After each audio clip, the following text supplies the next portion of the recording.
할렐루야. 우리 좌우옆사람에게 인사해 봅시다. 하나님께서 당신을 사랑하십니다.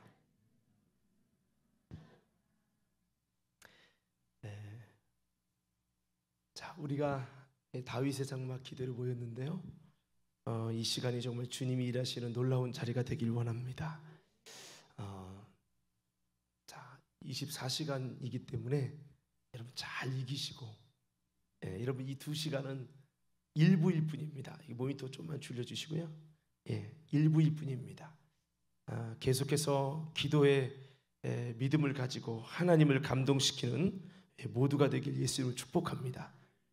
내일은 월상 예배도 있고 해서 제가 또 저녁에 집회도 있고 해서 봉투를 감사헌금을 이렇게 준비했어요. 근데 나도 모르게 2개 준비해야 되는데 3개를 준비한 거예요. 그래서 이상하다 이렇게 하다 보니까 하나를 더 준비한 거예요. 그래서 하나님이 첫 시간에 드리라는 나보다 해서 저는 오늘 헌금은 없는 시간이지만 시작입니다. 주님 역사하여 주옵소서. 제가 이렇게 예물을 하나님께 올려드립니다.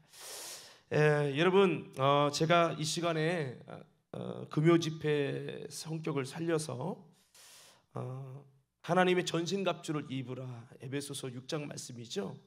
그 본문은 읽지 않았지만 이 말씀을 제목으로 복음서에서 증거되는 구원의 비결이라는 이 제목을 함께 좀 나누려고 합니다.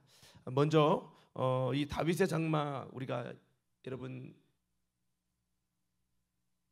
그 기도회를 갔기 때문에 그 인사말을 제가 좀 준비했는데 이것을 좀 나누고 여러분 이 말씀을 좀 나누려고 합니다. 이 가이드 책에도 좀 담았습니다만 성경에 보니까 위대한 사람들, 존경하는 사람들이 여러 명이 소개가 되고 있어요. 왜 그들이 위대하고 존경스럽냐? 그것은 저들이 평탄한 삶을 살았기 때문이 아니고 저들도 우리와 같이 여전히 연약하고 실수도 많은 인간이고 큰 어려움을 만났던 사람들인데, 감동적인 것은 저들은 이런 모든 문제들을 하나님을 통해서 하나님의 방법으로 이것을 잘 이겨내면서 전능하신 하나님의 기적과 같은 역사와 주님이 함께 하심으로 보잘것 없었던 사람이 위대한 사람으로 세워졌고, 그리고 하나님께서 저들을 더욱더 강하게 하셨다고 하는 것입니다. 여러분, 우리의 삶의 희망은요, 이들에게 역사하신 그 하나님이 우리의 하나님이라는 거예요. 그리고 더 나아가서 그 하나님은 어제나 오늘이나 여러분 변함없이 지금도 변함없으신 하나님이시고, 그분은 전능하신 하나님이시고, 그분은 여러분 우리를 여전히 사랑하시는 주님이시라는 거예요. 할렐루야. 여러분, 우리가 지금 국가적으로도 좀 힘든 상황인데요. 우리 과림교회로 봤을 때도 그렇고 여러분 개인으로 볼 때도 그렇고 경제적으로나 또 영적으로나 돌파해 나가야 되는 아주 중요한 기로에 서 있습니다. 여러분, 이것은 뭐 한 개인을 봐도 그렇고 우리 과림교회 교회적으로도 봐도 그렇고 뭐 다른 교회가 뭐 거기는 뭐 빚이 없어요 뭐 이럴 수 있겠지만 이게 돈의 문제가 아니라 지금 많은 교회가 지금 어떤 거 보니까 장로교회 그 한 교단만 1년에 20만 명이 없어졌다는 거예요. 여러분, 이게 지금 현실적으로 지금 일어나고 있는 영적인 무너짐이 굉장히 심한 여러분 이런 시대적인 어려움을 겪고 있어요. 자, 그래서 이렇게 정말 이런 모든 문제, 개인적으로나 교회적으로나 우리 주님이 역사해 주셔야만 이 모든 것들을 돌파해 나갈 수 있는 아주 중요한 목표 안에 있습니다. 저는 우리 과림교회와 성도들이 이 고난의 때를요, 믿음의 선배들처럼 하나님이 함께 하심으로 또 하나님으로 말미암아서 극복할 수 있기를 예수 이름으로 축복합니다.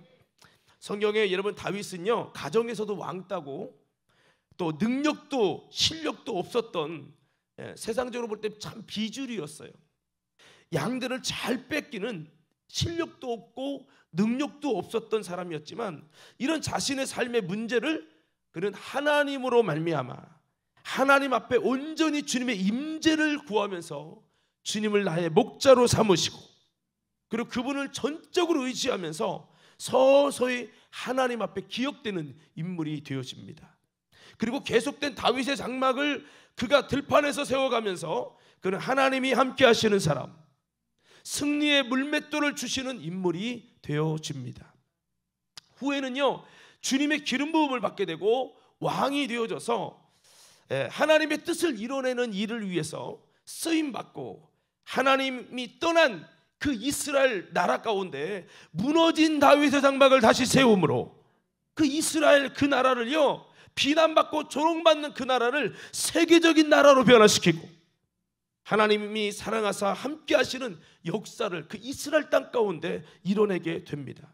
그 작게는 자신의 삶을 하나님으로 바꿔냈고, 크게는 이스라엘 나라를 하나님으로 바꿔낸 사람이에요. 할렐루야. 그래서 특별히 여러분, 그의 방법은요 무엇입니까?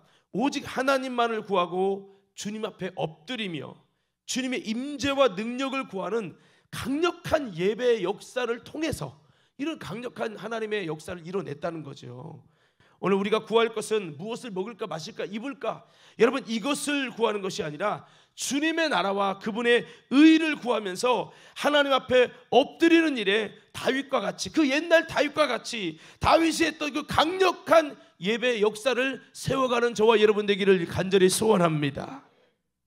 그래서 여러분, 다윗이 했던 것처럼 결국 그래서 어떻게 했습니까?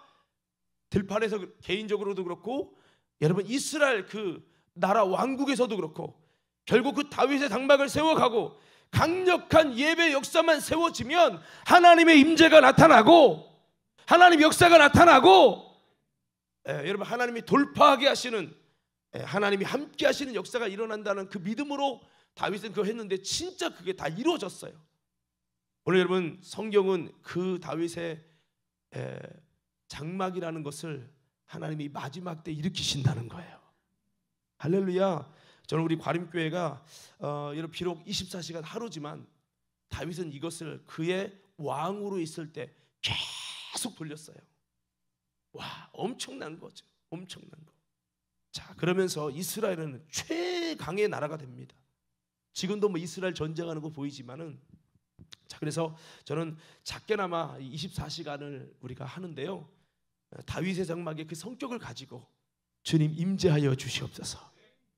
주님, 우리가 반짝이 예배를 통해서 뭔가를 바꿔낼 수 없지만 더 여호수아처럼 하나님, 내가 이 기도의 시간을 지키며 내가 다른 사람에게 보이려고 함이 아니라 우리 하나님의 마음을 움직이려고 내가 몸부림을 치며 하나님의 얼굴을 구하고 하나님의 응답을 기다리오니 주님 도와주시옵소서. 우리가 그렇게 하나님의 역사를 끌어오는 정말 그런 자리가 돼서 이번 교회 창립 73주년을 맞아서 우리 과림교회가 이런 기도를 통해서 새롭게 도약하는 역사가 있게 되길 간절히 소원합니다. 말만 표어가 아니라 진짜 표어대로 기도로 돌파하여, 기도로 돌파하여 교회를 변화시키는 그 역사를 이번 수련회를 통해서 이뤄내길 간절히 소원합니다. 니느웨 백성들이 했던 것처럼요, 히스기야 왕이 하나님 앞에 간절히 울어가며 통곡할 때 그 돌파의 역사가 일어난 것처럼, 사무엘상 7장에서 그 하나님의 역사가 도무지 수십 년간 없었던 그들이 여러분 미스바에서 하나님의 역사를 다시 나타나게 했던 그 귀중한 미스바의 시간처럼 우리가 한 마음 되고 한 뜻이 되어지고 교회 사랑하는 마음으로 여러분 이 교회를 다윗의 장막으로 바꿔내는 일에 우리 모두가 함께 위대한 역사를 세워가게 되기를 예수 이름으로 축원합니다. 할렐루야. 우리 한번 좌우 옆서 이렇게 인사해 봅시다. 다윗의 장막을 과림 교회에서 세워보십시다. 이번엔 여러분 두 손을 가슴에 대고 이렇게 외쳐봐요.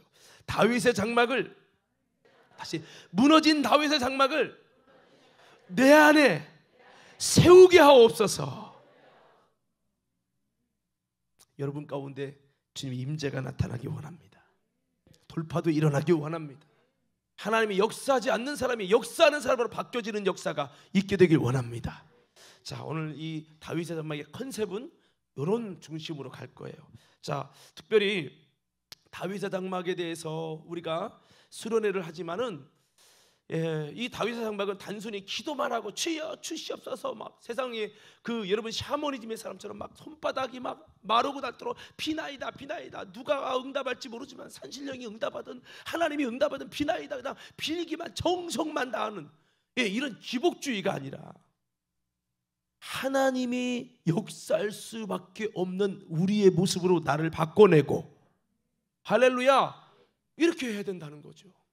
무엇이 여러분 문제인지. 그래서 오늘 특별히 제가 고민하다가 이 말씀을 그냥 이어가려고 해요. 뭐냐면 우리가 지금 하나님의 전신갑주, 이것은 하나님이 원하는 사람으로 이 마지막 때 세워지는 건데, 특별히 우리가 좀 계속해서 나누고 있는 말씀이 구원의 투구입니다. 여러분 신앙생활 속에 제일로 중요한 게 뭘까? 저는 구원이라고 생각합니다. 백날 수고하고 이렇게 모여서 기도하고 여러분 24시간을 기도했다 할지라도 그 영혼이 구원받지 못하면 무슨 소용이 있어요? 저는 베드로 사도의 말씀처럼 영혼의 믿음의 결국 곧 영혼의 구원을 얻음이라, 저는 정말 중요하다 생각해요. 뭐 유튜브 이렇게 보다 보니까 박진영 씨가 쇼에 나온 거예요. 근데 그러는 거예요. 한국 교회는 예수님을 영접시키면 다 구원이라고 외치는데 자기네 교회는 그렇지 않다는 거예요. 2달 동안 코스를 통해서 구원받게 한다는 거죠. 그러면서 자기 교회 PR을 하더라고요. 그러면서 하는 말이, 한국 교회는 한 번 구원은 영원한 구원인 것처럼 구원의 중요성도 모르고 그렇게 가르치는 교회가 너무 많다고 얘기하는데, 제가 속을 했어요. 아닌데요. 지금 한국 교회 지금 영적으로 깨어서 한 번 구원이 영원한 구원은 아니고, 구원이 그냥 믿음과 교리를 받는 것이 결코 아니라는 것 깨닫고 구원을 완성해 가려고 믿음으로 깨어있는 성도 지금 얼마나 많이 일어나는지 몰라요. 그 박진영 씨가 여러분 안 좋은 교리적 교회만 본 것 같아. 여러분 우리도 지금 구원에 대한 얘기만 지금 몇 시간째입니까? 제가 존경하는 박보영 목사님 교회들은요, 보니까 한 6개월 동안 구원만 계속 얘기하더라고요. 구원에 떨어져 나가는 사람들, 뭐 제목이 그래요. 구원에 대한 것만 계속, 그들 다 성령 받은 사람들이에요. 이 이야기를 하는 거예요. 이 말은 가짜 신앙이 아니라 진짜 신앙이 되게 하소서, 그거죠. 그거. 뭐 제가 천국 지옥을 다 보고 오지는 않았지만 여러분 입신에 들어가서 천국 지옥을 보고 온 사람들이 공통적으로 하는 말은 그거예요. 우리가 생각하는 교리적이고 논리적이고 이론적인 구원이 아니고 성경대로입니다. 그럼 교리 누가 만들었어요? 목사들이 만드는 거 아니에요? 여러분 우리는 다시 한번 성경대로 믿는 신앙 되길 예수님은 축원합니다. 그래서 저는 좀 여러분 오늘 좀 나누고 싶은 거는 복음서에서 증거되는 구원의 비결입니다. 이 사복음서라고 하죠. 사복음서에서는 이 구원에 대해서 어떻게 말하고 있는가? 사복음서는 특별히 예수님의 생애를 담고 있습니다. 예수님의 입술을 통해 증거된 사복음서에서 구원은 뭐라고 이야기하고 있는가? 그 특징들을 한번 살펴보려고 합니다. 사복음서는 공관복음서가 있고 제4의 복음서가 있어요. 마태, 마가, 누가복음은 공관복음서라고 해요. 이것은 세 가지의 특징은 예수님의 생애를 마치 비디오로 녹화하듯 시간적인 순서에 의해서 이렇게 기록을 하고 있는 부분이에요. 요한복음 제4의 복음서는 그게 아니라 예수님은 누구신지에 대한 여러분 캐리그마 설교라고 하는 예수님이 누군지를 정확하게 이야기하는 그 주제, 예수님에 대한 진리를 여러분 진리의 주제를 중심으로 기록했기 때문에 예수님의 생애의 뭐 시간적인 부분도 있지만 결코 시간적인 순서에 의해서만 기록되지 않았다는 거죠. 그래서 이것을 사복음서라고 이야기했고, 특별히 요한복음만의 특징이 또 있습니다. 요한복음은 AD 95년에 지어졌다면 여러분 성경에 보니까 뭐 마가복음은 이제 AD 한 60년 정도에 지어진 어떻게 보면 최초 복음서라고도 이야기를 하는데요. 자, 아무쪼록 이 복음서가 쓰여진 상황이 다 달라요. 그러다 보니까 그때 상황에 맞는 여러분 이 비밀들을 진리를 담고 있어요. 그래서 우리가 좀 그것들을 나누려고 합니다. 첫 번째 누가복음에서의 구원의 비밀을 우리가 봐야 되는데, 제가 오늘 증거하고 싶은 것은 조금씩 관점이 다르지만 제가 늘 말합니다. 이게 똑같은 핸드폰인데 이렇게 보면 검은색이죠. 물론 검은색이지만 옆으로 봤을 때가 다르고 이렇게 봤을 때가 달라요. 그리고 뒷모습도 다르고 핸드폰을 켰을 때가 달라요. 열면 넓어졌죠. 예. 그러면은 또 이게 들어가 보니까 안에가 있네. 어머, 여기서 유튜브를 들어가니까 어머, 과림교회가 나오네. 여러분, 그러니까 핸드폰 안에서 여러분 보여지는 부분이 겉모습이 전부가 아니잖아요. 이것처럼 여러분 우리는 구원에 대해서도 입체적으로 알기를 예수 이름으로 축원합니다. 한 문자에 매이지 마시고요. 그래서 지금 이것을 나누는 거죠. 자, 누가복음서는요, 이방인을 위해 지어졌어요. 뭐를 위해 지어졌다고요? 예, 그렇죠. 구독하게 하는 것이. 그래서 여러분 성경 기주에서도 데오빌로요라고 나오죠. 그 왕에게 드리는. 이게 진짜 인물인지는 제가 조사를 해보지는 않았지만, 그 이방인들은 뭐 구약 성경이 어떻고 저쩌고 큰 관심이 없어요. 여러분 이방인들을 위한 복음서로 이방인에 대한 하나님의 비전도 많이 기록이 되어 있어요. 그래서 이방인을 위해 써진 복음서라고도 별명을 불리는데, 여기서 증거되고 있는 이 구원은 무엇인가? 특별히 여러분 누가는 의사잖아요. 굉장히 모든 자료를 시간적 순서에 의해서 굉장히 여러분 자료 수집을 철저히 해가지고 이렇게 써진 복음서인데, 특별히 이 누가복음서에서 말하고 있는 구원은 여러분 좀 우리가 정리해 보면 뭐라고 말할 수 있을까? 여러분 제가 좀 외쳐보면 여러분의 믿음을 한번 아멘해 보세요. 누가복음서에서 여러분 구원은 한마디로 주인을 바꾸는 것이다. 뭐를 바꿔요? 여러분 성경을 보다 보면 누가복음서에만 나오는 게 있어요. 다른 복음서에 안 나와요. 그런 대표적인 예가 삭개오 이야기예요. 삭개오는 누가복음서에만 나와요. 그런데 여러분 누가복음서에서 중요한 이 삭개오의 변화는, 삭개오는 여러분 아시다시피 세상 사람, 그 당시 유대인들이 전혀 인정하고 싶지 않은 사람이에요. 그럼에도 불구하고 삭개오가 구원을 받아요. 그 누가복음의 이 삭개오 이야기는 구원의 이야기예요.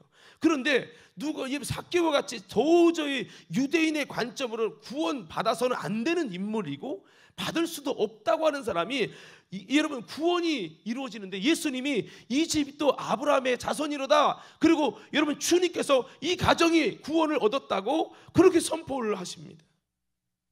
근데 그 이유가 뭐냐? 그 이유가 주인을 바꿨다는 거예요. 삭개오가 예수님을 만나고 달라진 것은 주인이 바뀌었다는 것이에요. 오늘 우리도 구원을 얻기 위해서 오래 믿은 것이 중요한 것도 아니고, 얼마나 많은 개수의 예배를 드렸냐가 중요한 것이 아니고, 우리는 예수 그리스도를, 지금까지는 내가 주인이고 세상이 주인이었던 내가 이제 예수님을 통해서 예수만이 왕이십니다. 예수님이 주인으로 바뀌어야 된다는 거죠. 그 누가복음에서 또 증거되는 것 중에 아주 중요한 키워드 두 가지가 있어요. 제가 이게 중국의 신학교에 가서 신학개론 강의를 좀 하면서도 제가 이런 이야기를 좀 했었는데, 누가복음에서 참 많이 나오는 단어가 있어요. 한번 따라합시다. 회개, 그 다음에 기도. 다시 한번 시작. 여기 누가복음에서 되게 많이 나와요. 누가문서의 상은 누가복음이고, 누가문서의 하는 뭐냐면 사도행전이에요. 거기서 굉장히 강조되는 이 동일된 주제가 뭐냐면 회개하는 자가 구원받는다, 이거예요. 뭐 강도의 구원도 마찬가지고, 그 중요한 거는 중심으로 돌이켜 회개하는 거. 이게 아주 중요하다는 거예요. 겉모습의 회개는 아니고 중심으로 돌이켜 회개하면 하나님이 구원을 허락하여 주신다. 여러분 성경에 보니까요, 누가복음 16장에 보면은 우리가 여러분 잘 아는 부자와 나사로 비유가 나와요. 이것도 다른 복음서에는 없어요. 근데 이 부자와 나사로 나오는데, 여기 보면 부자는 어떤 모습인지 나오고 나사로는 어떤 모습이냐, 이거에 따라 구원이냐 아니냐가 결정되는 모습이죠. 자, 요거 우리가 뭐 자세히는 말씀할 수 없지만 여기에서도 마찬가지예요. 제가 전에 이런 말씀 드렸어요. 이 말씀의 핵심을 푸는 구절이 19절이다. 한 부자가 있어 자색 옷과 고운 배옷을 입고 날마다 호화롭게 즐기더라. 이 부자는 자세고 내가 왕이라는 거죠. 고운 배우 내가 주인이라는 거죠. 그리고 날마다 호화롭게 즐기더라. 육신의 쾌락과 육신의 즐거움을 위해 살아가는 삶. 예, 그것은 결국은 나라고 하니 몸뚱아리가 여러분 신이고 몸뚱아리가 주인된 삶이에요. 이런 삶은 반드시 아버지 아브라함이여라고 외쳐도 지옥에 들어갈 수밖에 없다는 거예요. 그럼 나사로는 누굽니까? 이 나사로는 그냥 여러분 노숙자가 아니에요. 그가 죽은 다음에 천사를 통해 아브라함의 품에 안겨요. 할렐루야. 이것은 낙원에 들어갔다는 얘기예요. 뭐 나사로의 삶에 대한 구체적인 것을 일부러 안 담았어요. 왜?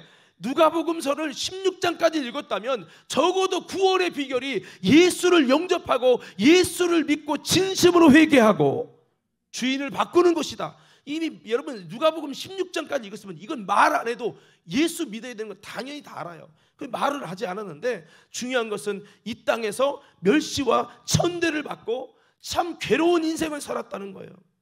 그 이유를 가만히 보니까 누가복음서가 기록될 당시 뭐 AD 70년도 80년도로 추정하는데 그때가 뭐냐? 기독교의 강력한 박해를 받을 때입니다. 그러므로 여러분 예수를 믿는 자들이 그 당시에 신앙생활을 하기가 너무 어려웠다는 거예요. 예수를 믿으려면 많은 것들을 포기해야 됐죠. 그래서 이 나사로는 그리스도의 길을 말해주고 있어요. 나사로의 삶은 예수를 믿기 위해서 이 땅에서 어떤 삶을 살았냐? 거지와 같이 살았다라고 하는 거예요. 여러분 그럼에도 불구하고 그리스도를 위하여 당하는 고난을 두려워하지 않고 믿음으로 그리스도를 따르며 주를 위해 살아가는 예수님이 주인 되시는 그 삶을 위해서 그는 이 땅에 버려진 삶을 살지라도 그 길을 끝까지 여러분 걸어가겠다고 하는 그 나사로의 모습을 볼 수 있어요. 오늘 사랑하는 성도 여러분, 저와 여러분들이 여러분 부자의 삶이 아니라 하나님 앞에 기억된 나사로의 삶을 살아내기를 예수님을 축원합니다. 누가복음은 이것을 강조하고 있습니다. 그래서 여러분 한번 여기를 좀 볼게요. 누가복음 16절 19절에서 31절인데 이 구절을 한번 읽어보도록 하겠습니다. 자, 우리 한번 다 같이 한번 읽어볼게요. 여기서 동일하게 강조되는 부분이 나옵니다. 구원에 대한 비밀이죠. 한번 읽겠습니다. 19절부터 띄워주세요. 19절부터 시작. 한 부자가 있어 자색 옷과 고운 베옷을 입고 날마다 호화롭게 즐기더라.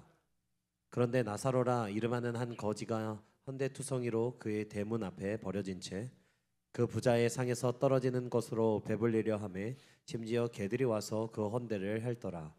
이에 그 거지가 죽어 천사들에게 받들려 아브라함의 품에 들어가고 부자도 죽어 장사되매 그가 음부에서 고통 중에 눈을 들어 멀리 아브라함과 그의 품에 있는 나사로를 보고 불러 이르되 아버지 아브라함이여 나를 긍휼히 여기사 나사로를 보내어 그 손가락 끝에 물을 찍어 내 혀를 서늘하게 하소서.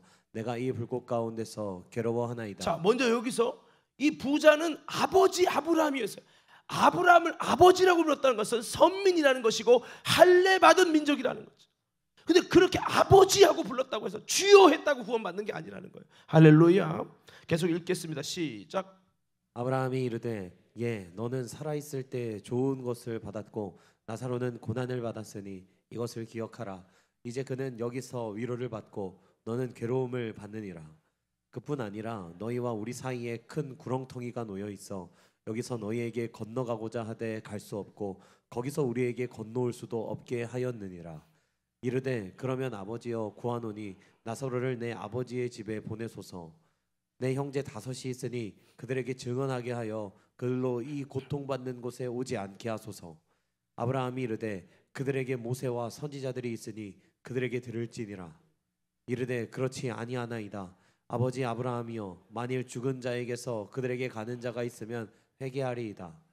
이르되 모세와 선지자들에게 듣지 아니하면 비록 죽은 자가 가운데 살아나는 자가 있을지라도 권함을 받지 아니하리라 하였다 하시니라. 자, 30절에 보면요 아주 중요한 핵심이 나옵니다.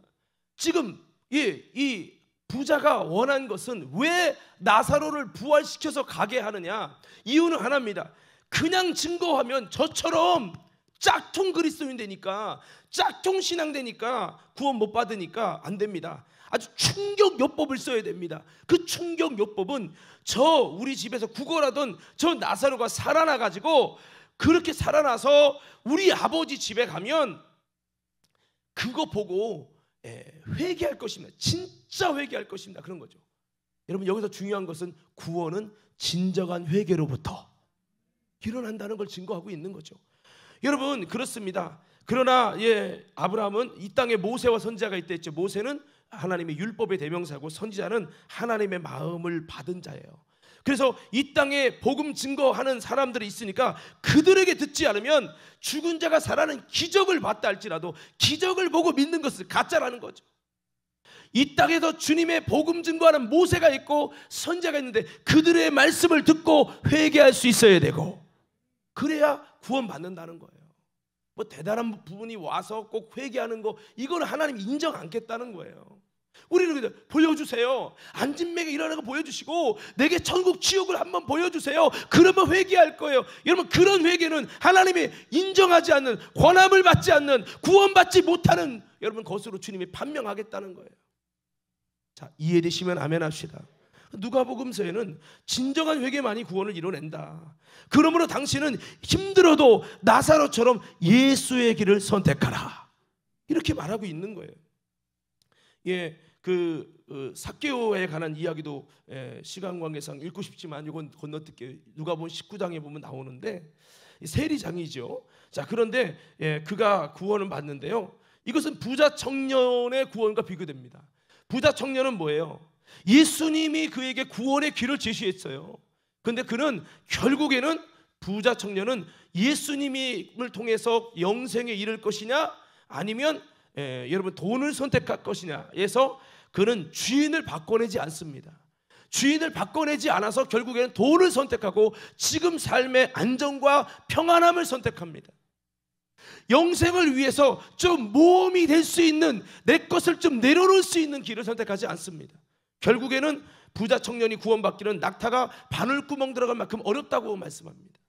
그러나 오늘 누가복음 19장의 삭개오는 부자인데요, 그가 예수님을 통해 주인을 바꿔내고 돈이 하나님이었고 돈이 중심이고 돈이 우선순위였는데 예수님을 만나고 이제는 하나님의 나라가 우선순위요, 예수님이 우선순위요, 하나님의 복음이 우선순위로 바뀌면서 자신의 소유를 이야기도 안 했는데 절반을 가난한 자들에게 주겠다, 남들의 걸 뺏은 것이 있으면 4배나 율법에 의거하여 4배나 갚겠다라고 이야기했더니 중심으로 돌이켜서 주인 바꾼 그의 삶의 주님은 예수께서 이르시되 오늘 구원이 이 집에 이르렀으니 이 사람도 아브라함의 자손이로다 라고 주님이 구원을 선포하신 내용을 볼 수 있어요. 인자에 온 것은 잃어버린 자를 찾아 구원하려 함이라. 여러분, 그렇습니다. 뭐 그 외에도 누가복음 마지막 장에 가면 이제 구절은 찾아 놓지 않았지만 예수 이름으로 죄 사함을 얻는 회개가 이제 증거될 것이다. 누가복음 마지막에 그 포인트가 딱 나옵니다. 그리고 사도행전에 딱 와서 이 회개를 통해 구원이 이루어진다, 사도행전 2장을 통해서 딱 증거되면서 쫙 들어갑니다. 그냥 여러분, 누가복음서는 이렇게 이방인들 지금껏 하나님을 따르지 않은 죄인일지라도 중심으로 예수를 믿고 회개하고 우리의 삶의 주인을 바꿔내면 하나님의 구원이 이루어지고 그런다고 말씀하고 있는 거죠. 우리 모두 그런 축복의 주인공들 되기를 예수 이름으로 축원합니다.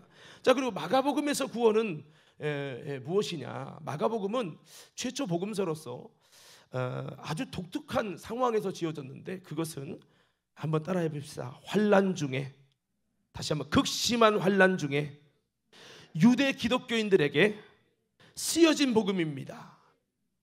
그 당시 예수를 믿고 있는 유대 복음, 유대 기독교인들에게 쓰여진 복음이에요. 그것은 여러분, 마가복음서가 AD 한 60년에서 70년 경이라고 있잖아요. 그때가 기독교의 최고의 박해, AD 64년에 네로 황제를 통해 기독교의 최고의 박해가 있었습니다. 그 전부터 박해가 고조되면서 여러분 아시다시피 야고보 사도가 순교를 당합니다. 성령의 능력을 힘입은 사도도 순교를 당하고, 그때 당시 잠깐 베드로도 예루살렘을 떠났다가 다시 돌아옵니다. 코아바데스 해가지고 여러분 주님께 다시 돌아오죠. 여러분, 그렇게 되면서 예루살렘 교회는 공중분해가 됩니다. 그러면서 사도들도 하나씩 죽어가고 이대로는 안 되겠다, 예수님의 복음을 우리가 증거하는 구전의 복음은 안 되겠다. 그래서 성경이 최초로 신약성경의 복음서가 기록되게 되는데 이것이 환란의 극심한 환란 속에서 쓰여지다 보니까 이 강조점이 확실해요. 구원에 대한 내용도 마찬가지예요. 그게 뭡니까? 환란 중에도 인내하며 십자가를 지고 예수님처럼 승리하는 삶이 구원함을 입습니다. 이 메시지를 담고 있어요. 왜? 환란 당해보니까 뭐가 드러나죠? 진짜와 가짜가 드러나는 거예요. 우리 한번 좌우옆사람께 인사해 볼까요? 환란이 와도 진짜가 되십시다. 자, 그래서 여러분, 이 마가복음서에는 별명이 또 하나 있는데 그게 뭐냐면 표적의 복음서예요. 어떤 복음서라고요? 그래서 마가복음서는 두 가지로 나눠집니다. 절반은 예수님의 이적에 관한 부분이 많아요. 표적에 관한 부분. 정말 어려울 때는요, 어지간한 말씀이 귀에 안 들어오죠. 예수님이 행하신 놀라운 예수가 그리스도라는 사실을 분명하게 증거하는 예수님의 그 살아생전의 그 예수님의 생애 속에 있었던 능력의 표적들을 골라서 적어놨어요. 그래서 여러분, 예수님 그 마가복음서는 예수님이 어떻게 탄생하고 막 도망다니고 이런 얘기까지 안 썼어요. 처음부터 복음의 시작이라 그러면서 여러분, 예수님께서 행하신 이적과 능력, 예수가 그리스도 되심을 증거하는 그 표적으로 똘똘똘 뭉쳐져 있어요. 그리고 여러분, 절반 지나간 다음에 그렇게 능력이신 그리스도이신 예수님, 표적을 일으키는 하나님의 사람이 십자가라고 하는 하나님의 뜻에 순종해서 고난의 길을 걸어갈 때 그때는 하나님이 능력으로 일하지 않더라. 그런 내용이 소개가 됩니다. 그래서 이 마가복음의 핵심은 아버지의 뜻을 쫓아 복음에 순종하며 순교의 삶이 올지라도 주님을 따라서 믿음의 자리로 나아가는 것. 진정한 제자의 삶은, 구원의 삶은 성령님이 함께 하시는 임마누엘의 능력과 표적이 있는 삶이요, 더 나아가 주님과 함께 고난과 십자가의 길까지도 함께 갈 수 있는 참 제자로 세워지는 것이 참된 구원의 길이다. 이렇게 증거하고 있는 게 마가복음의 핵심입니다. 그래서 주를 위해서 버린 자가 구원이다. 주님의 뜻을 위해 순종하는 자가 구원이다. 주님과 뜻을 같이 하는, 주님이 부르신 그 코스로 나아가는 좁은 좁은 길의 영성이 결국은 구원을 이뤄낸다. 이렇게 말씀을 하고 있어요. 그리고 이런 믿음에는 뭐가 와요? 하늘의 표적이, 하나님의 표적이 그의 말씀을 증거해 주신다는 거예요. 그래서 마가복음에만 있는 부분, 여러분 잘 아시는 구절 한번 읽어볼까요? 마가복음 16장 15절 20절 말씀 한번 읽을게요. 시작. 또 이르시되 너희는 온 천하에 다니며 만민에게 복음을 전파하라. 믿고 세례를 받는 사람은 구원을 얻을 것이요 믿지 않는 사람은 정죄를 받으리라. 믿는 자들에게는 이런 표적이 따르리니 곧 그들이 내 이름으로 귀신을 쫓아내며 새 방언을 말하며 뱀을 집어올리며 무슨 독을 마실지라도 해를 받지 아니하며 병든 사람에게 손을 얹은즉 나으리라 하시더라. 주 예수께서 말씀을 마치신 후에 하늘로 올려지사 하나님 우편에 앉으시니라. 제자들이 나가 두루 전파할세 주께서 함께 역사하사 그 따르는 표적으로 말씀을 확실히 증언하시니라. 아멘. 여기 보면 여기 믿음의 표적이 나옵니다. 그런데 믿음의 표적이 나오는데 어떤 믿음이 진짜 구원에 이르는 믿음이냐? 그것은 주님이 보증하고 인정하셔서 표적이 나타나는 믿음이라고 말을 하고 있는데, 그렇게 믿고 구원받으면 여러분, 믿고 세례받으면 구원을 얻을 것이요 믿지 않는 자는 정죄를 받을 것이라고 말씀하는데, 그 믿음이 뭐냐? 여기서 말하는 믿음은 죄여 믿습니다, 교리로 믿고 이론으로 믿고 그냥 복음 영접하는 수준의 믿음이 아니에요. 왜? 그때는 복음 영접하면 잡혀 들어가는 날이에요. 그렇기 때문에 이 예수를 믿기 위해서는 책임이 따르는 거예요. 또한 여러분, 예수님이 믿는 자에게 표적이 따른다 이 말씀에는, 그래 이렇게 힘든 상황에 그리스도에 잡혀가는데 어떻게 복음 전해? 안 되지. 그런데 복음 전해 만민에게 복음을 전하라, 그렇게 말씀했어요. 그 이유는 너희가 보고 들은 그 경험을 갖고 전하면 안 돼. 그래서 너희는 예루살렘 떠나지 말고 아버지의 약속한 것을 기다려. 너희가 몇 날이 못되어서 성령을 받고 성령의 세례를 받을 것이라. 성령이 임하면 권능 받고 내 진정한 증인이 될 것이다. 그렇게 성령께서 너희 속에서 이제 확신을 주시고 예수를 증거하게 하시면 성령으로 예수를 증거해. 그러면 주님이 함께하는 표적을 통해 너희들의 믿음이 진짜라는 것을 증거해 주실 거야. 누구처럼? 예수님이 하나님이 함께 하신 분이라는 것을 표적을 통해 증거하신 것처럼 너희들이 주님과 뜻을 같이 해서 생각을 같이 해서 행동을 같이 해서 주님이 원하시는 복음에 순종하고 힘들지만 순종하기 위해서 예루살렘을 떠나지 말고 아버지 약속한 것을 끝까지 믿음으로 기다리며 그렇게 주님이 부르신 코스 안으로 좁은 문 좁은 길 힘들지만 그렇게 주님이 시킨 대로 나아가는 그 제자들, 그런 자들에게는 믿음의 표적을 주시고 주님이 놀라운 승리를 주신다는 것이 오늘 여러분 이 마가복음의 내용이에요. 그래서 마가복음은 힘들지? 그래, 정말 힘들지만 이 고난을 이길 수 있는 주님이 함께 하시는 믿음의 표적의 사람, 예수님도 그랬지 않냐? 그래서 여러분 이렇게 얘기를 하는 거죠. 오늘 저와 여러분들도 주님과 뜻을 같이 하는 진정한 믿음이 되시길 예수님을 축원합니다.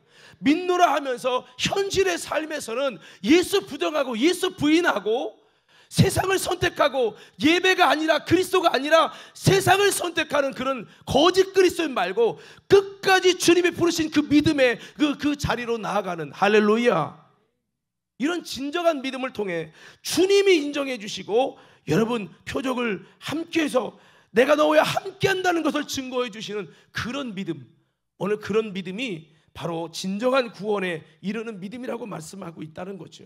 그래서 여러분 여기 보면은 20절에 여러분 제자들이 나가 두루 전파할세 그렇게 되어 있어요. 전도하기 어려운데 두루 나가 전파했다는 거예요. 결국 주님의 말씀에 순종하기 어려운데도 어떻게 하라는 거냐? 주님이 어떻게 힘든데 어떻게 하냐?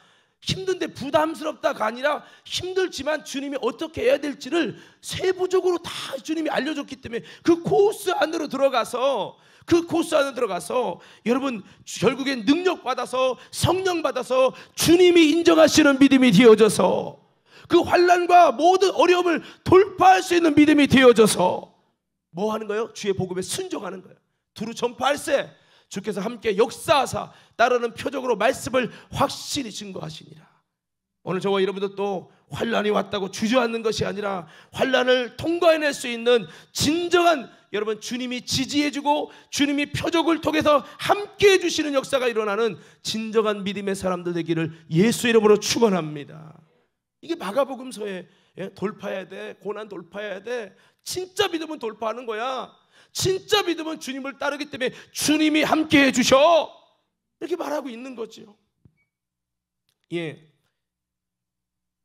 자, 그래서 마가복음서 물론 다른 복음서에도 이 부분은 같이 좀 기록이 되어 있습니다만 마가복음서에 특별히 10장 23절에 31절의 말씀을 보면 부자가 천국 가기 참 어렵다, 낙타가 바늘구멍 들어갈 만큼 어렵다라고 기록이 되면서 뒤에 보면 뭐라고 기록됐느냐? 26절부터 한번 볼게요. 26절부터 마가복음, 자 여러분 10장 26절부터 함께 다 같이 읽어볼게요. 시작. 제자들이 매우 놀라 서로 말하되 그런즉 누가 구원을 얻을 수 있는가 하니 예수께서 그들을 보시며 이르시되 사람으로는 할 수 없으되 하나님으로는 그렇지 아니하니 하나님으로서는 다 하실 수 있느니라. 베드로가 여짜와 이르되 보소서 우리가 모든 것을 버리고 주를 따랐나이다. 예수께서 이르시되 내가 진실로 너희에게 이르노니 나와 복음을 위하여 집이나 형제나 자매나 어머니나 아버지나 자식이나 전토를 벌인 자는 한 현세에 있어 집과 형제와 자매와 어머니와 자식과 전토를 100배나 받되 박해를 겸하여 받고 내세의 영생을 받지 못할 자가 없느니라. 그러나 먼저 된 자로서 나중되고 나중된 자로서 먼저 될 자가 많으니라. 아멘. 여기 보면요 포인트가 뭐냐? 그러면 도대체 누가 구원받아요? 구원 너무 어려운 거 아니에요? 라고 예수님께 반문했을 때 베드로가 말합니다. 우리가 모든 거 버리고 주님 따랐는데 우리는 뭐지요? 우리는 정말 구원받을까요? 라고 물어봤을 때 주님이 이런 이야기를 합니다. 29절에 나와 복음을 위해서 버린 자는 뭐예요? 예? 여러분 자식과 전토를 100배나 받고 박해를 겸하여 받고 내세 영생 받지 못할 자가 없느니라. 이 말은 구원을 못 받을 자가 없느니라. 그러니까 한마디로 말하면 이 포인트 뭐예요? 마가복음은 환난을 통과하고 환난 가운데도 진짜 구원받는, 진짜 예수님의 제자 구원받는 자는 뭡니까? 자기의 것을 버리고 주를 따를 수 있는 사람이라는 거예요. 우리가 만일 적당한 그리스도인 90% 크리스천이라면 부자와 같이 하나님과 세상의 재미를, 하나님과 여러분 세속을, 하나님과 욕심 속에서 같이 붙들고 있는 자는 여러분 똑같은 집이에요. 그러나 모래 위에 지은 집처럼 환난이 딱 오니까 거기서 다 드러나는 거야.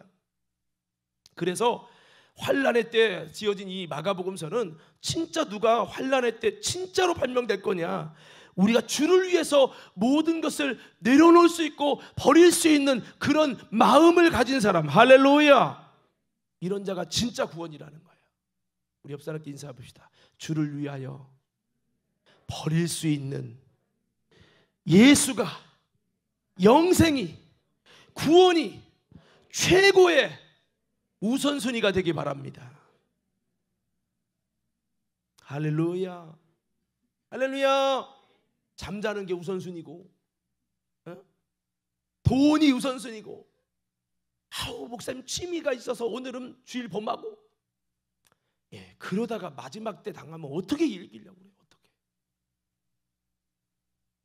여러분, 오직 주님이 속상했으면 영생은 구하는데 돈 때문에 돈 사랑해서 돈 하나 포기 못해서 쩔쩔매는 그 부자에게 낙타가 바늘구멍 들어갈 만큼 구원받기 어렵다고 했어요. 오늘 우리는 영생을 위해서라면, 더 크게 아멘 하십시다. 영생을 위해서라면 24시간 절하겠습니다. 이렇게라도 할 수 있을 만큼 벽돌 한 장, 그게 한 장이 아니라 10장이, 그게 중요한 게 아니죠. 뭔가 우리가 이럴 수 있는, 여러분 내게 있어서 구원이 얼마나 소중한지 알고 정말 내가 영생을 위해서라면 땅을 버리고 자식을 버리고 때로는 부모님이나 나까지도 내려놓을 수 있습니다라고 말할 수 있는, 자기 자신을 버리고 십자가를 지고 주님을 따르는 자가 진정한 구원의 사람이요, 이렇게 말하고 있는 거예요. 우리 모두 여러분 그렇게 되어져서 7년 대환란이 임할 때도 우리 모두 이기고 승리하는 모두가 되기를 예수 이름으로 축원합니다. 자, 스피드를 조금 더 내볼게요. 여러분 시간을 좀 절약하기 위해서. 자, 요한복음에서 구원의 비밀은 무엇인가? 요한복음은 좀 독특한 제4의 복음서인데, 요한복음에서 구원의 비밀은 예수를 아는 거예요. 그리고 예수를 믿는 거예요. 예수를 영접하는 거예요. 그리고 바꿔 말하면 진리를 아는 것이다 라고도 기록되어 있어요. 그리스도를 따르는 것이다, 사랑하는 것이다, 이렇게 말씀을 하고 있어요. 이걸 좀 바꿔 말하면 하나님께로도 난 자다라는 표현을 써요. 이건 사람으로 되는 게 아니다, 혈통으로 되는 것이 아니라 하나님께로부터 난 자다, 이렇게 표현을 하고 있어요. 주님이 믿게 하시는 믿음의 표적을 주셔서 그 표적을 만남으로 여러분 우리들은 참된 예수의 특성으로 세워지기를 예수 이름으로 축원합니다. 그래서 성경 뭐 여러 가지 볼 수 있죠. 자, 요한복음 17장 3절 제가 참 좋아하는 구절인데요. 우리 한번 다 같이 한번 읽어보겠습니다. 시작. 영생은 곧 유일하신 참 하나님과 그가 보내신 자 예수 그리스도를 아는 것이니라. 자, 우리 모두 구원에 관한 얘기를 하고 있는 겁니다. 영생이라고 하는 단어를 썼어요. 여러분 요한복음에서는 구원이라는 단어보다 영생이라는 단어가 많이 나와요. 그 영생은 뭐예요? 하나님과 예수님을 뭐 하는 것이다? 여기 뭐 성경대로 얘기해야지. 뭐 하는 거라고요? 아는 거. 우리는 안다는 게, 저 예수님 알아요, 사도신경적으로 알고요, 다 알아요, 그런 삶이 아니라고요. 여기 안다는 건 기노스코가 쓰였다고 그랬죠.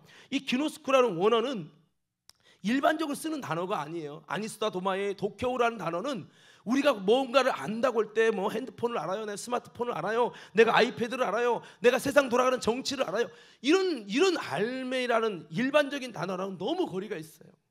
자, 벌써 주무시는 분 철야를 위해서 하시는 거죠? 그렇게 믿겠습니다. 자, 이 기노스코라는 단어는 굉장히 독특한 단어로서 하나님이 신약 구약 성경에서도 아주 독특하게 세상이 쓰지 않는 단어를 썼어요. 안다는 단어. 그게 뭐냐면 야다라요. 야다. 뭐라고요? 야다. 이게 뭐냐면 그냥 아는 게 아니에요. 체험을 통해서 알고. 그냥 아는 게 아니에요. 그 엘리의 아들들은 불량자니 여호와를 알지 아니하였다, 이렇게 기록됐어요. 그러면 그들이 제사장이잖아요. 성경을 누구보다 잘 알죠. 그런데 하나님을 모른다는 거예요. 그들은 하나님과 전혀 알 수 있는 관계가 아니라는 거죠. 그래서 야다라고 하는 단어를 썼어요. 이것처럼 신약성경에 222번 쓰였던 이 기노스코라는 단어는요, 아주 독특한 단어예요. 우리나라는 우리 세종대왕님이 서민들을 위해서 여러분 김치맞이 가도 갔다, 사람이 죽어도 갔다, 걸어가도 갔다, 이렇게 쓰다 보니까 여러분 번역이 안다 그냥 이러고 끝났지만, 외국의 언어들은요 이런 중요한 부분에 한자는 가로치고 한문이 쓰여지고요, 영어는 그 단어가 거기에 맞는 단어를 써요. 제가 스리랑카 갔을 때, 중국 갔을 때 설교하다가 조금 당황스러웠어요. 왜냐하면 목사님, 우리 성경은요 그냥 아는 거 아니고 체험으로 알고 경험으로 알고 주님과 한 몸 돼서 아는 거로 그렇게 기록이 됐다는 거예요. 대한민국 언어만 이렇게 돼가지고 헷갈리게 해놔가지고 그냥 예수님 성경 공부하고 배우면 다 구원받다고 착각하게 만들어놨어. 할렐루야. 그러니까 예수를 어떻게 아는 거예요? 여러분, 우리 지식으로 아는 거는 절대 구원이 아닙니다, 여러분. 아멘. 그래서 여러분, 여기엔 기노스코라는 아주 독특한 단어를 썼고, 신약 성경에서만 이 기노스코가 222번 쓰여져 있죠. 이거는 세 가지 용법이 있어요. 따라서 체험으로 알고, 이 체험이 여자가 이제 사내를 경험해서 알았다, 결혼해서 이제 한 몸을 이루어서 알았다, 요때 쓰는 단어예요. 그 마리아가 내가 동침하지 않았는데 어떻게 내가 아이가 있습니까? 라고 이야기할 때 쓸 때 이 기노스코가 쓰였어요. 그리고 여러분, 양방이랬어요. 내가 양을 알고 양이 나를 안다. 같이 이렇게 양방으로 쌍방으로 일방적으로 아는 것은 구원이 아니라는 거예요. 여러분, 예수를 머리로 아는 김연아를 알고, 여러분 문재인 대통령을 알고, 여러분 윤석열이를 알고, 아이고 윤석열이지만 대통령이라고 하는데 여러분 그렇게 머리로 알고 기사로 아는 일방적인 거 말고, 나도 주님을 알고 주님이 나를 알고, 이렇게 했을 때만 기노스코를 쓴다고요.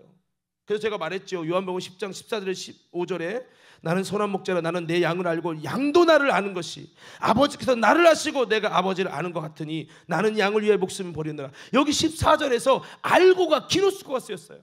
제가 워낙 다 찾아봤습니다. 그래서 이거는 뭐 여러분에게도 미리 말씀을 드린 바 있습니다만, 양방으로, 그럼 우리는 그렇게 아냐 이 말이에요. 요한복음서에서는 너희가 예수를 안다, 그거 그냥 아는 게 아니라 체험으로 아냐, 주님과 진짜 연합됐어? 묻는 거예요. 그리고 주님이 너 알고 너희가 주님을 아는 그 양방의 관계 맞아? 라고 묻는 겁니다. 그리고 여러분, 기노스코가 성령으로 예수를 안다고 할 때 고린도전서 2장에 거기에도 기노스가 똑같이 써 있습니다. 따라서 성령으로 예수를 아는 거. 여러분 어떻게 알아요? 하나님으로 아는 거. 시므나 보겠다, 이것을 내게 알게 하니는 혈육이 아니라 하늘에 계신 내 아버지시니라. 하나님 아버지가 알게 한 것과 하나님 아버지가 알겠지만 베드로는 예수를 배반하고 부인했잖아요. 그거와 반석의 믿음은 뭡니까? 성령으로 예수를 아는 거예요. 성령으로 예수를 아는 자는 예수를 저주할 자라 할 수 없고 예수를 부인할 수가 없대. 우리 성령으로 아시옵소서. 여러분, 하나님이 알게 하신 거, 성경보다 이렇게 믿어져요. 여러분, 이거 하나님이 알게 한 거예요. 근데 그것은 결정적인 순간에 무너집니다. 우리 성령으로 아십시다. 우리 좌우 옆사람께 인사해요. 성령으로 예수를 합시다. 시작.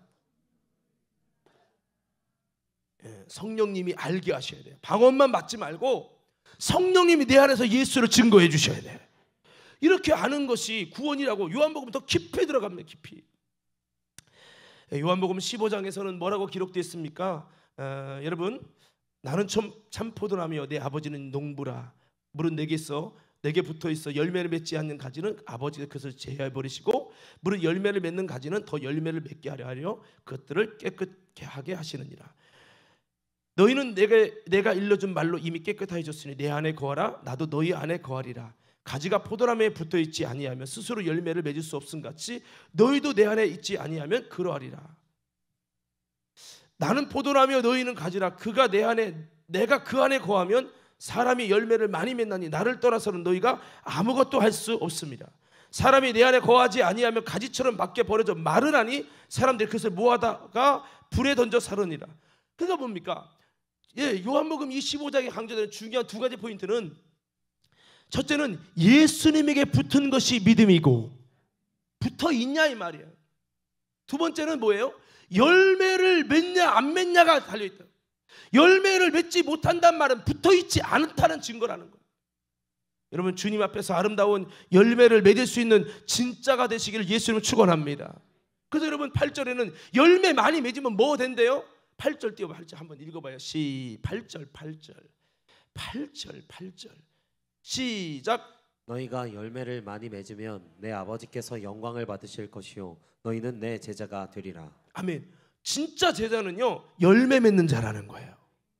그렇게 말씀을 합니다. 그래서 요한복음 좀 독특하게 사용을 하고 있죠. 구원은 예수께 붙어있는 자다. 붙어있으면 맺지 말라고 열매 맺는다. 그러면 진짜 제자 된다. 이렇게 말씀을 하고 있죠. 뭐 그 외에도 요한복음 1장 12절에 영접하는 자 곧 그 이름을 믿는 자에게 하나님이 자녀가 되는 권세를 주신다. 구원은 영접하는 거다. 그럼 영접하는 게 뭐냐? 그 이름을 믿는 자, 그 이름 예수가 구원주라고 하는 것을 믿는 자. 뭐 지금이야 어렵지 여러분 쉽지만은 예수를 영접하는 게 너무 쉬운 일이지만 여러분 정말 기독교 박해가 있을 때 예수를 영접하는 건 정말 어려운 겁니다. 그래서 영접하는 자 거기 보면 뒤에 이렇게 나왔어요. 12절에 하나님의 자녀가 되는 권세를 주셨으니 13절에 이는 혈통으로나 육적으로나 사람의 뜻으로 나지 않고 오직 하나님께로부터 난 자들이니라. 그러니까 영접하는 자, 그 이름을 믿는 자는요 사람에 의해서 되는 게 아니라는 거예요. 하나님으로부터 나게 되어져서 그러니까 하나님의 사건이라는 거예요. 여러분 머리로 영접하고 이름을 믿는 게 그냥 되는 것이 아니고 하나님이 하게 하실 때 믿을 수 있고 진짜 영접할 수 있다. 오늘 여러분 저와 여러분 모두가 그렇게 되어지기를 예수 이름으로 축원합니다. 자, 그래서 요한복음에서는 믿는 자다, 영접하는 자다, 또 요한 서신을 같이 보면은 결국엔 이기는 자다 이렇게까지 갑니다.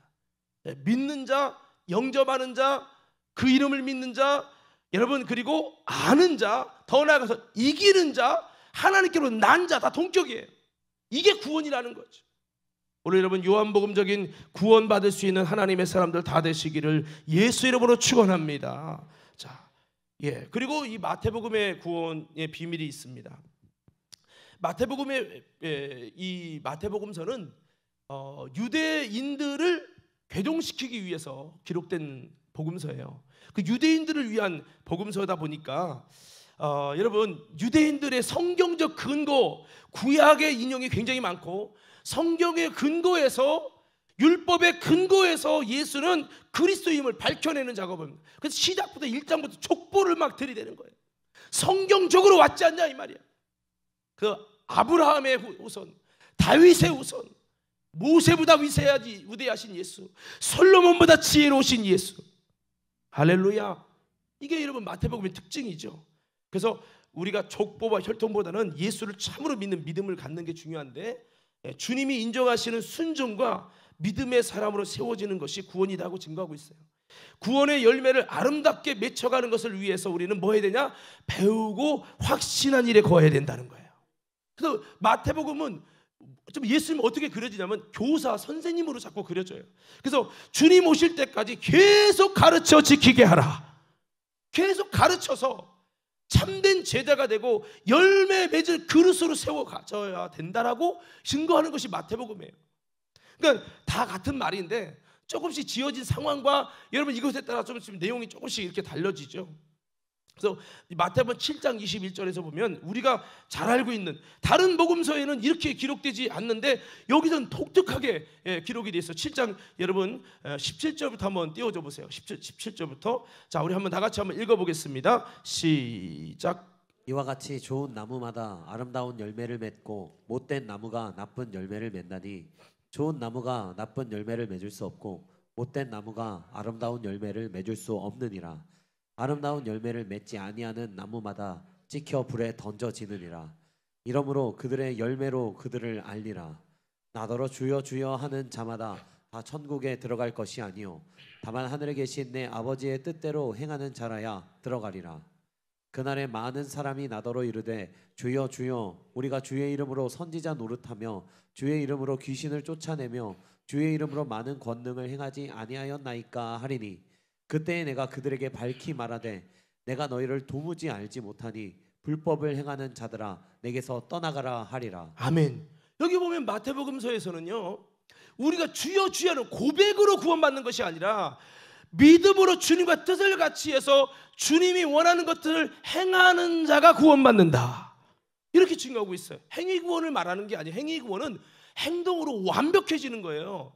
행동으로 율법에 이르는 구원을 이루어가는 거예요. 행함으로 의로워진다는 것이 행위 구원이고, 오늘 마태복음에서 구원은 믿음이긴 믿음인데, 그러나 이 믿음이 행함이 있는 주님의 뜻을 따라가는 진짜 믿음이 되어야 된다, 이거를 말하고 있는 거예요.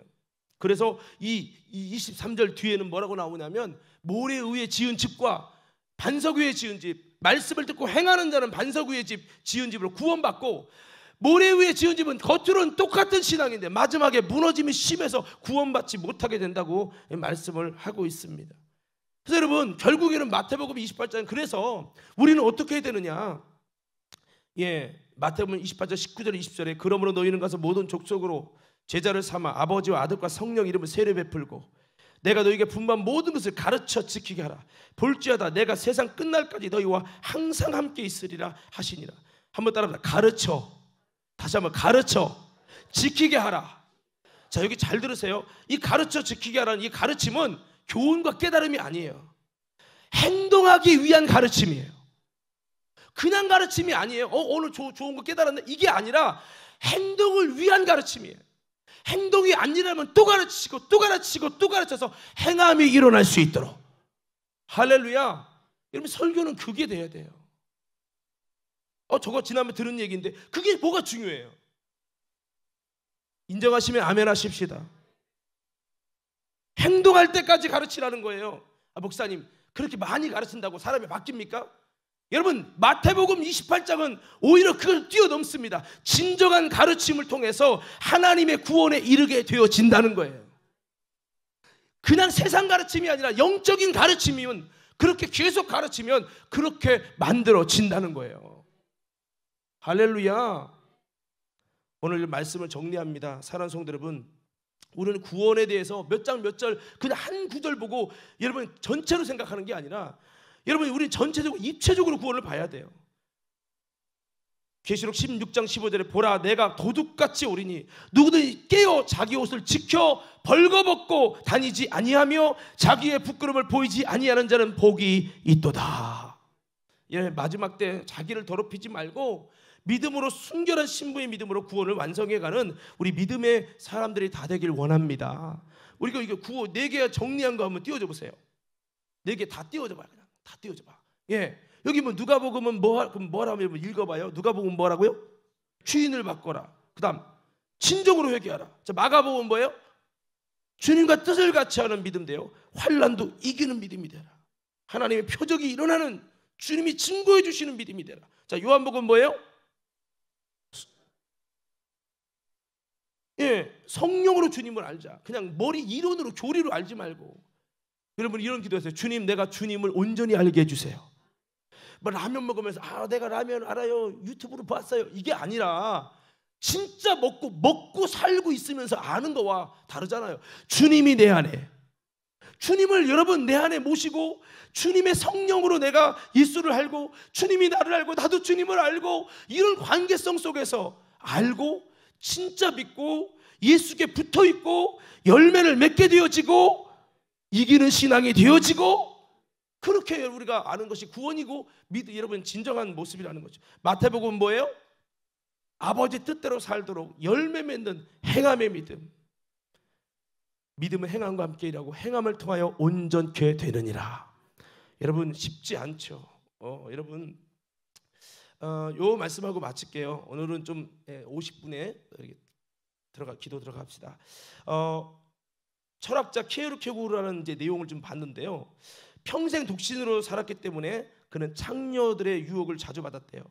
언제가 그가 마음에 드는 어떤 창녀 때문에 몹시 괴로웠대요. 거기에 말려 들어가면 어려워진다는 걸 그도 잘 알고 있었어요. 그런데 현실의 삶 속에 마음이 자꾸 끌리게 되자 어떻게 할 수가 없어서 몹시 괴로워하다가 결국 일기장에 이런 글을 남겨놨다고 합니다. 마음의 깨끗함, 진정한 마음의 깨끗함은 오직 한 가지 목적에 몰두하는 데 있다. 하나님께 속한 거룩한 목적에 내가 몰두할 때는 나는 내 마음이 깨끗해지는 것을 느낀다. 할렐루야. 하나님과 가까우면 유혹에서 멀어지고 하나님과 멀어지면 죄와 가까워진다. 여러분, 거룩하신 하나님 앞으로 나아가고자 하는 거룩한 열망으로 가슴이 불탈 때면 마음이 더러워질 틈이 없는 줄로 믿습니다. 결국 거룩한 하나님을 보고자 하는 열망이 불타면 내 마음은 거룩해진다는 거예요. 할렐루야. 저 이거 보면서 많이 공감이 됐어요. 제가 여러분 다윗의 성막을 준비하면서 말씀과 막 기도하면서 하나님 앞에 쉽게 말씀을 그냥 쉽게 설교 준비하는 게 아니라 정말 하나님이 하고 싶은 말씀이 무엇이냐고 또 기도하고 또 기도하고 또 기도하고 그러면서 준비를 하다 보니까 제가 여러분 또 금식을 우리가 새벽 기도회 하는 분들한테 금식을 하자고 제가 선포를 했어요. 금식하며 이 기도에 참여한 이들이 하나님의 임재 가운데 들어갈 수 있도록 우리 중보하자 그랬어요. 그렇게 막 하다 보니까 하나님과 가까워질 수밖에 없는 거예요. 오늘 여러분 이 다윗의 장막의 기도회를 통해 하나님께 더 깊이 나가고자 하는 거룩한 열망 때문에 저와 여러분이 주님 앞에 거룩하여지고 깨끗해지기를 예수 이름으로 축원합니다. 그리고 사복음서가 증거하고 있는 이 구원에 대한 다양한 상황 속에서 다양한 독자에 따라 구원에 대한 비밀을 나눴던 이것을 여러분 어떤 것은 내가 마음에 드니까 따르고 어떤 건 마음에 안 드니까 안 따르는 것이 아니라 이 모든 구원을 입체적으로 여러분 받아들이고 진정한 구원을 세워가는 저와 여러분 모두가 되어지기를 예수 이름으로 축원합니다. 그래서 오직 너희를 부르신 거룩한 이처럼 너희도 모든 행실에 거룩한 자가 되라. 기록되었을 때 내가 거룩하니 너희도 거룩할지어다 하셨느니라. 오늘 이 말씀 붙들고 우리 모두 함께 연약한 내 모습을 회개하며 여러분 하나님의 구원에 합당한 그릇으로 자기 옷을 빠는 오늘 이 밤이 되기를 예수 이름으로 축원합니다.